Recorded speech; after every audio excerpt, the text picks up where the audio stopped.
አንተም ብዙ ሰው ገለሃል።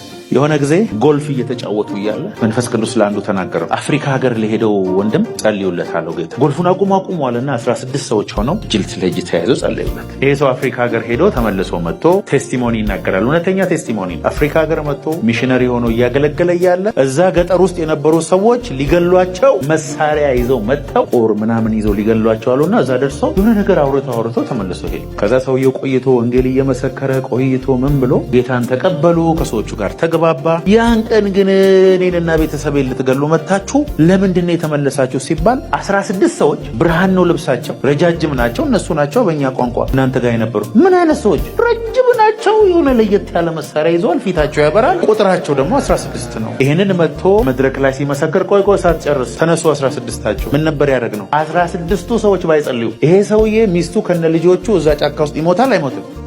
አንተም ብዙ ሰው ገለሃል። ጸልይ ለሰው ስትባል ጸልይ። አበሻ ይወላችሁ የስስታችን መጠን በጣም ከመብዛቱ የተነሳ ጸሎታችን ራሱ ስለኛ ብቻ ነው። ኧረ በመድኃኒዓለም መንፈስ ቅዱስ ጸልይ የሚልን ሰው ጸልይ። በዛ በኩል አስገብቶ እግዚአብሔር ያንተን በረከት ይለቅልሃል። እስቲ ቀንሱ ለእናንተ መጸልዩት። ሰልፊሽነት፣ በጣም ከባድ የሆነ ራስ ወዳድነት አለ በመካከላችን። መንፈስ ቅዱስ ወደ ልብህ ያመጣውን ሰው ስትጸልይለት ያ በር እንደሚሆንልህ ታውቃለህ። አንዳንድ ቀን ስትንበረከክ ለራስህ ተው ለገሌ ጸልይ ካለ ጌታ በሩ በዛ በኩል ነው ማለት ነው ወደ ግሎሪ የምትገባው። ኢዮብም ለወዳጆቹ ሲጸልይ ነው መጨረሻውን መልስ ያገኝ።